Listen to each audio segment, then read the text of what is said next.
بسم اللہ الرحمن الرحیم۔ السلام علیکم ناظرین، پروگرام دین و دانش کے ساتھ منظور الحسن آپ کی خدمت میں حاضر ہے۔ ناظرین، ہم عبادات کے موضوع پر گفتگو کر رہے ہیں۔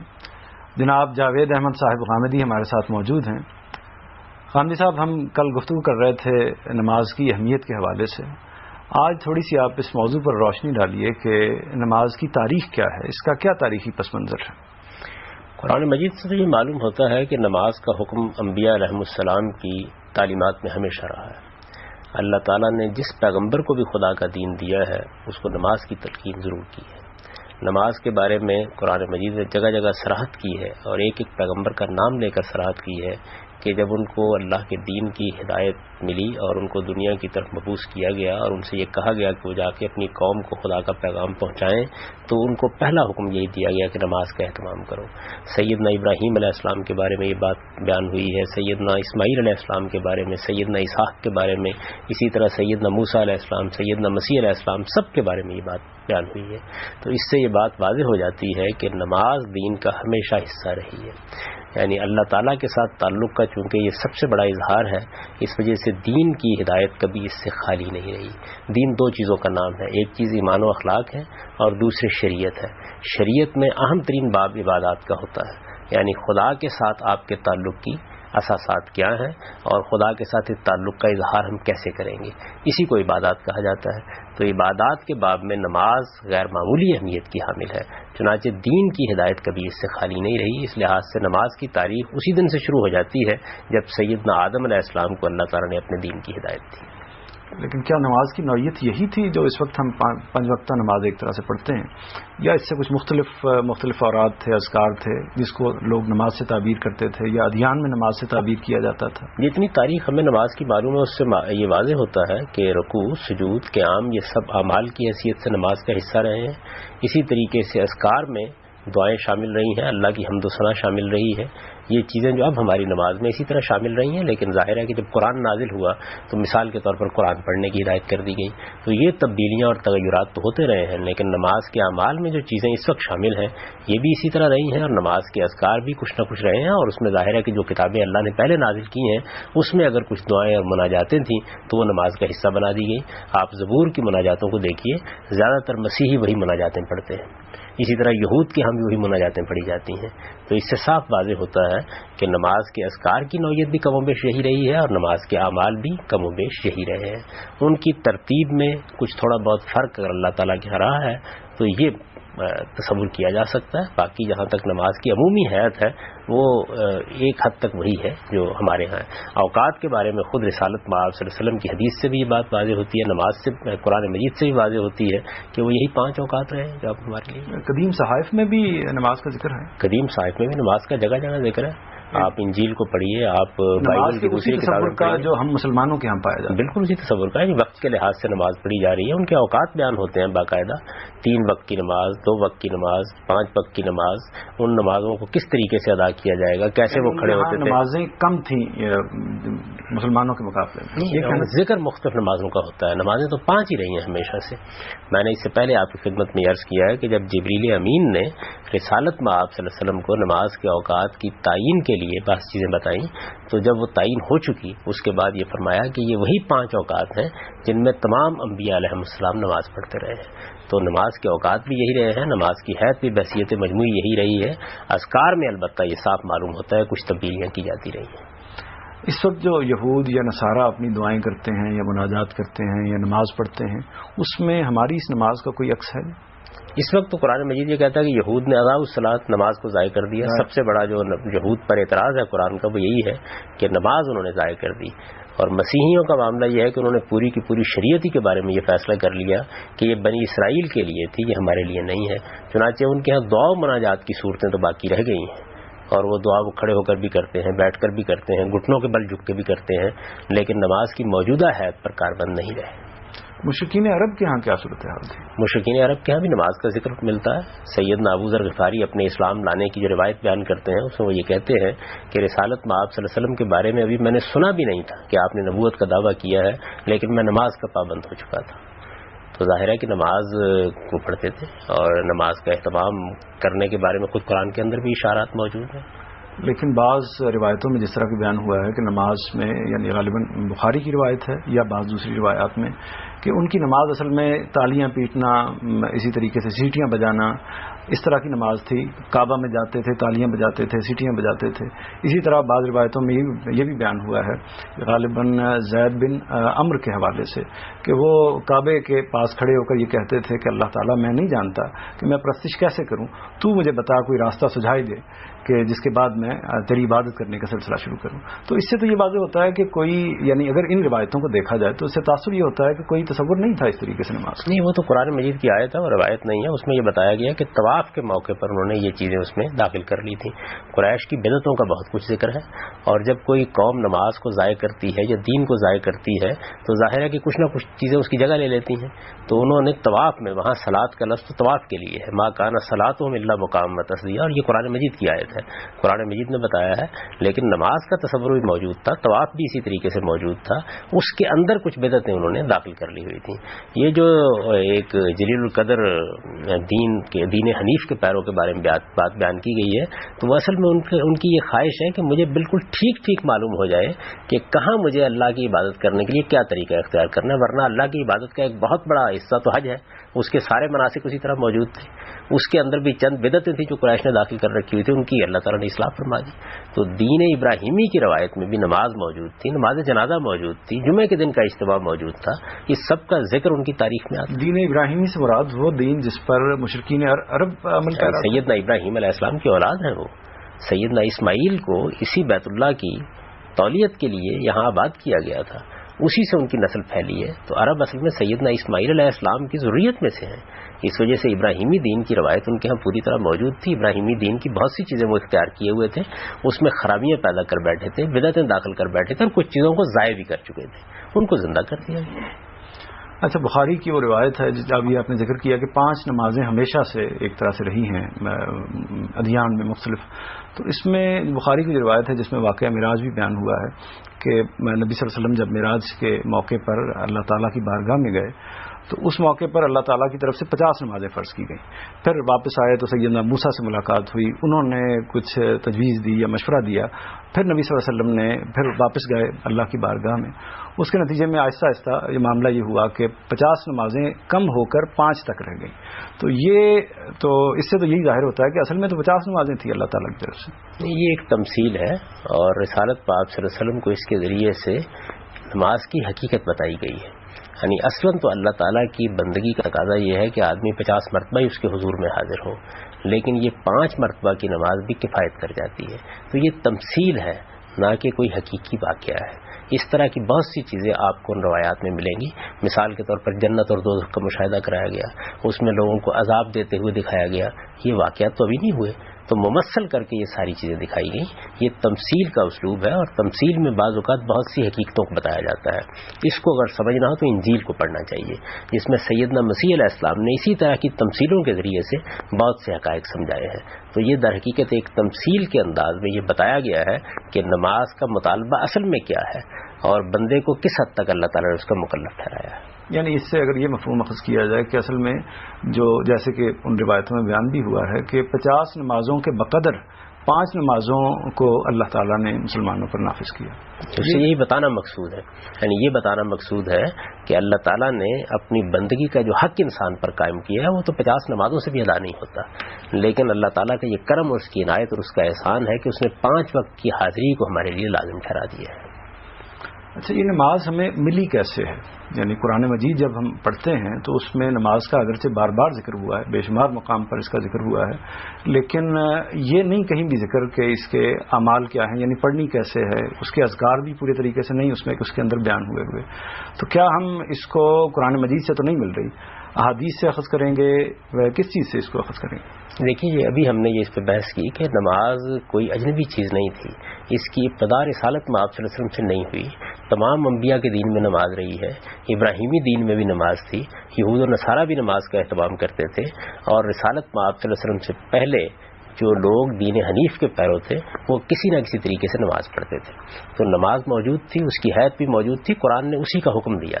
رسالت میں آپ صلی اللہ علیہ وسلم نے جہاں اس میں اصلاح مقصود تھی وہ کر دی، اور اس طرح مسلمانوں کے اندر یہ بالاجماع رائج ہو گئی. ایسا نہیں تھا کہ چند مسلمان پڑھتے تھے. اس کو تمام مسلمانوں نے اختیار کیا. رسالت میں آپ صلی اللہ علیہ وسلم کے زمانے میں تو اس کا کوئی تصور ہی نہیں تھا کہ کوئی مسلمان ہو اور نماز کا اہتمام نہ کرے. چنانچہ ہزاروں لوگوں نے رسالت میں آپ صلی اللہ علیہ وسلم کے سامنے جس طرح کے نماز کی تطہیر کر کے اس کو بدعت سے پاک کر کے جاری کر دیا گیا تھا, اسی طرح اس کو پڑھا, اسی طرح اس کا اہتمام کیا, اور پھر وہ نسل بعد نسل ہم کو منتقل ہو رہی ہے. تو یہ اجماع صحابہ سے ہم کو ملی ہے اور پھر یہ امت کے اجماع سے ہر دور میں ثابت ہوتی ہے. صاحب اسی موضوع پر ہم ابھی مزید گفتگو کرتے ہیں. ناظرین وقت ہوا ایک بریک کا, بریک کے بعد دوبارہ پروگرام میں حاضر ہوتے ہیں.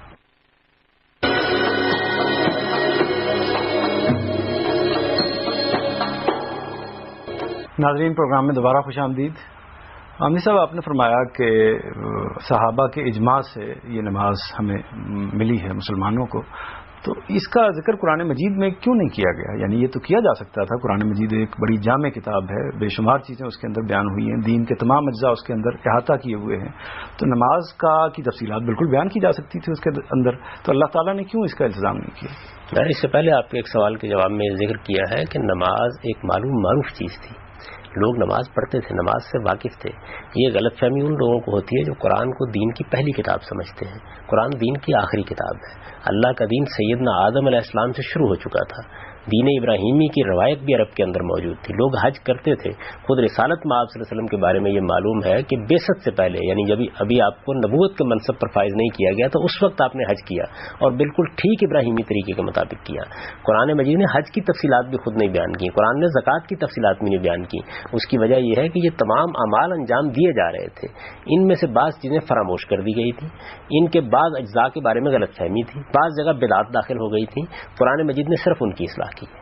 تو قرآن مجید اس کا ذکر کیوں کرتا؟ آج اگر اللہ کی کوئی کتاب نازل ہو تو کیا وہ ہمیں نماز پڑھنا سکھائے گی, روزہ رکھنا سکھائے گی؟ نہیں. جہاں ہم غلطی کر رہے ہوں گے صرف اس کی اصلاح کرے گی. بالکل یہی معاملہ قرآن نے کیا ہے. اس سے یہ بات خود واضح ہو جاتی ہے کہ نماز کی تاریخ کتنی قدیم ہے, زکوٰۃ کی تاریخ کتنی قدیم ہے.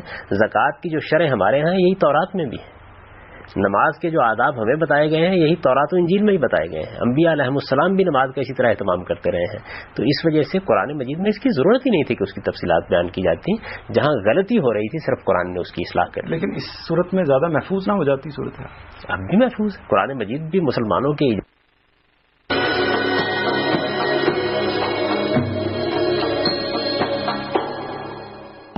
ہیں, ان میں ادنا درجے میں کبھی کوئی اختلاف نہیں ہوا. جس حصے میں اختیار دیا گیا ہے وہاں اختلاف ہوگا, وہاں اس معاملے میں بھی اختلاف ہوگا کہ میں ایک چیز کو اختیار کروں گا, آپ ایک دوسری چیز کو اختیار کریں گے. اور اس میں بھی ہوگا کہ اگر رسالت میں آپ صلی اللہ علیہ وسلم کے مختارات کو دیکھا جائے گا تو وہاں بھی جس کو جو روایت ملے گی اس کے لحاظ سے وہ کوئی نہ کوئی چیز اختیار کر لے گا. مثال کے طور پر رسول اللہ صلی اللہ علیہ وسلم کے بارے میں ہمیں معلوم ہے کہ آپ نماز شروع کرنے سے پہلے کوئی دعا کرتے تھے. وہ دعا وہ بھی کرتے تھے جو ہمارے ہاں عام طور پر کی جاتی ہے, اللہم انا نستعینک. اسی طریقے سے وہ دعائیں بھی آپ کرتے تھے کہ جو ہمارے ہاں عام معروف نہیں ہیں لیکن حدیث کی کتابوں میں ہم کو ملتی ہیں. تو بہت سی دعائیں ہیں, کوئی 9-10 کے قریب دعائیں آپ کو مل جائیں گی جو رسالت میں آپ صلی اللہ علیہ وسلم نماز شروع کرتے وقت کرتے تھے. اب ان میں سے جس کو جو میسر آ گئی ہے اس نے اس کا اہتمام کرنا شروع کر دیا ہے. تو ہمارے اپنے اختیار کے استعمال کی وجہ سے بھی اختلاف پیدا ہوگا.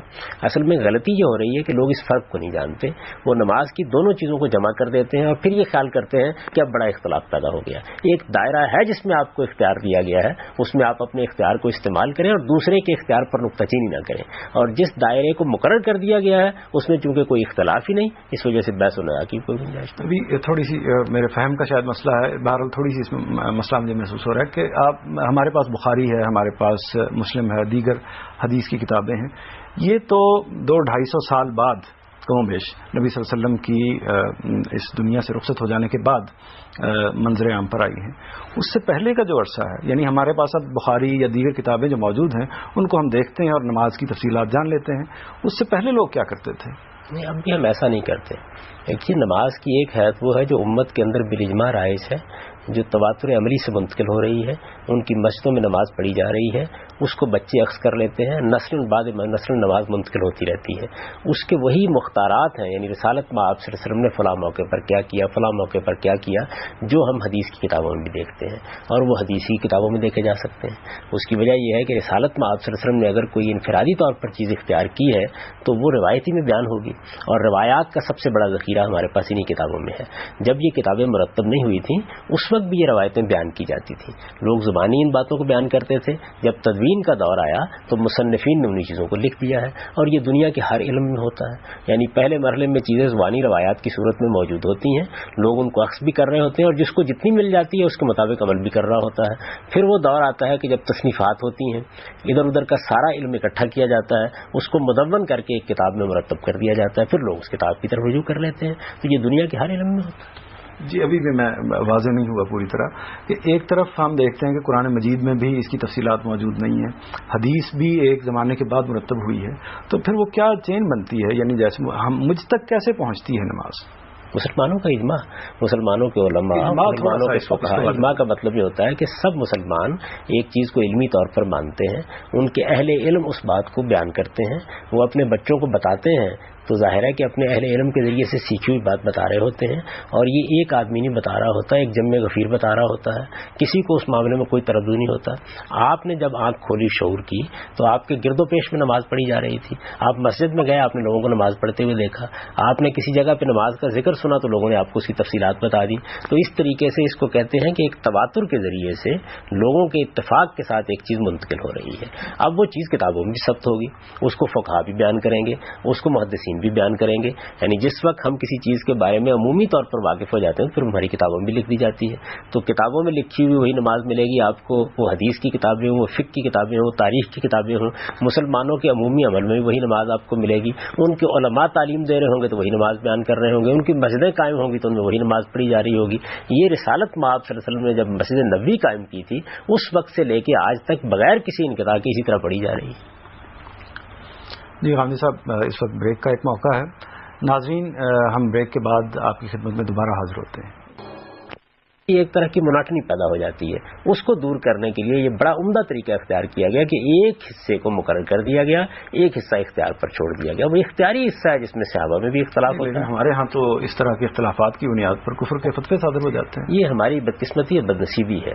ہماری تعلیم اچھی نہیں ہوئی, ہم نے دین کو اچھی طرح جانا نہیں. ہماری نوجوان نسل بھی دین سے اس طرح تعلیم یافتہ نہیں ہوتی جس طرح کہ اس کو تعلیم یافتہ ہونا چاہیے. اس کا نتیجہ یہ نکلتا ہے کہ لوگ چونکہ اصل حقیقت سے واقف نہیں ہوتے تو ان میں اس طرح کی صورتحال پیدا ہو جاتی ہے, اور بعض اوقات ان کی اس صورتحال میں سنگینی بھی پیدا ہو جاتی ہے. اگر مسلمانوں کو تعلیم دی جائے, انہیں بتایا جائے کہ اصل حقیقت کیا ہے, جب وہ ایجوکیٹ ہو جائے تو پھر اس کا کوئی امکان نہیں ہے کہ ان چیزوں کے بارے میں اس طرح کا رویہ پیدا ہو جائے. ہمارے قدیم علماء کا کیا رویہ تھا اس طرح کے اختلافات کے معاملے میں؟ وہ علمی اختلاف کرتے تھے اور علمی اختلاف کو بیان بھی کرتے تھے, لیکن ایک دوسرے کا احترام کرتے تھے, کبھی تان و تشنیع نہیں کرتے تھے, کبھی کسی پر کفر کے فتوے نہیں لگاتے تھے, اپنی بات بیان کرتے تھے, دلائل کے ساتھ اس کو بیان کر دینے کے بعد لوگوں پر چھوڑ دیتے تھے کہ اسے قبول کرتے ہیں یا قبول نہیں کرتے.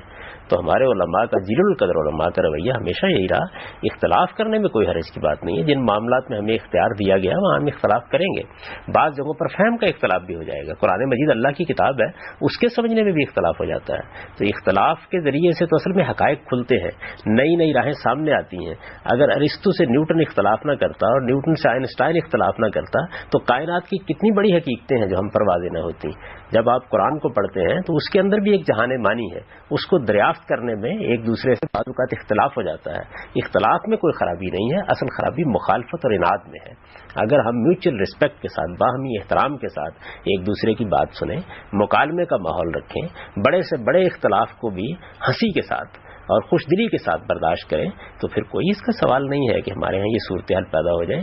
یہ تعلیم یافتہ نہ ہونے کی وجہ سے پیدا ہوتی ہے اور ہماری چونکہ تہذیبی تربیت کمزور رہی ہے اس وجہ سے پیدا ہوتی ہے.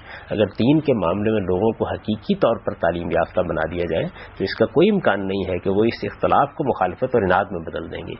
اختلاف کا مطلب کیا ہوتا ہے؟ اختلاف کا مطلب یہ ہے کہ میں دلائل کی بنیاد پر آپ سے مختلف بات سمجھ رہا ہوں, اس کے ذریعے سے آپ کے سامنے ایک نیا افق کھلتا ہے, نئی راہیں کھلتی ہیں, سوچنے کے نئے زاویے پیدا ہوتے ہیں. اس سے کیا فرق پڑتا ہے؟ میں نے اگر غلطی کی ہے دوسرے اہل علم اس پر واضح کر دیں گے. تو علمی تنقید تو بہت خوش آئند چیز ہے اور وہ جاری رہنی چاہیے، لیکن تنقید کا رویہ اور ایک دوسرے کی تکفیر کا رویہ یہ کسی طرح بھی ہمارے مسلمانوں کے شان نہیں ہے۔ یہ جو انتہا پسندی اس وقت ہمارے ہاں آپ کو نظر آتی ہے یا فرقہ بندی محسوس ہوتی ہے، یہ در حقیقت تعلیم کی کمی کی وجہ سے ہے۔ ہمیں مذہبی تعلیم بھی نہیں دی گئی اور دنیوی تعلیم بھی جس طریقے سے دنیا کی دوسری قوموں نے پائی ہے بدقسمتی سے ہمیں وہ نہیں دی گئی۔ تنقید کا ذوق ہمارے اندر نہیں پیدا کیا گیا، ہمیں یہ کبھی بتایا ہی نہیں گیا کہ تنقید کوئی بری چیز نہیں ہے، تنقید بری چیز ہے۔ تنقید تو اصل میں حقائق کو دریافت کرنے کا ذریعہ بنتی ہے۔ انسان کے پاس اس کے علاوہ علم حاصل کرنے کا کوئی طریقہ ہی نہیں ہے کہ وہ جو کچھ اس کو ملتا ہے اس کا تنقیدی جائزہ لے، اسی سے وہ آگے بڑھتا ہے۔ یعنی آپ کی بات کا مطلب یہ ہے کہ شیعہ سنی کے پیچھے نماز پڑھ سکتا ہے، سنی شیعہ کے پیچھے نماز پڑھ سکتا ہے ایسا، لیکن ہمارے ہاں تو اس کو سب مسلمانوں کو ایک دوسرے کے پیچھے نماز پڑھنی چاہیے۔ جب ہم کسی کو مسلمان کہتے ہیں تو ہمیں کوئی حق نہیں ہے کہ ہم اپنی نماز اس سے الگ کریں۔ مسلمانوں کے نظم اجتماعی کے تحت جہاں نماز پڑھی جائے گی، لوگ کسی شخص کا انتخاب کریں گے، اس کا کوئی مدرسہ فکر ہو سکتا ہے، ہم نماز اپنی نماز پڑھتے ہیں اور نماز کے آداب میں عمومی طور پر کوئی ایسا اختلاف نہیں ہے کہ جس کی بنیاد پر ہم اپنی نمازیں الگ کریں۔ اللہ کے حضور میں ہم کھڑے ہیں، اللہ ہماری نیت کا اجر دے گا۔ ہمیں ہر مسلمان کے پیچھے بغیر کسی تردد کی نماز پڑھنی چاہیے۔ لیکن اس پر تو لوگ قتل کر دیتے ہیں جی، یعنی ہمارے ہاں جو سلسلہ چل رہا ہے، یعنی پتہ نہیں اسی وجہ سے یا کسی اور وجہ سے، یعنی اختلافات جس طرح کے آپ تو بتا رہے ہیں کہ اختلافات تو بہت مائنر نوعیت کے ہیں، تو پھر یہ کیا وجہ ہوئی ہے کہ ہمارے ہاں یہ روش چل پڑی ہے کہ اس کو اس انتہا تک پہنچا دیا گیا؟ وہی وجہ ہے جو میں نے آپ سے اس سے پہلے عرض کی ہے کہ ہمیں دین کی تعلیم صحیح طریقے سے نہیں دی گئی۔ اگر دین کی تعلیم صحیح طریقے سے دی جائے گی تو اس کا کوئی امکان نہیں ہے کہ اس طرح کے معاملات پیدا ہوں گے۔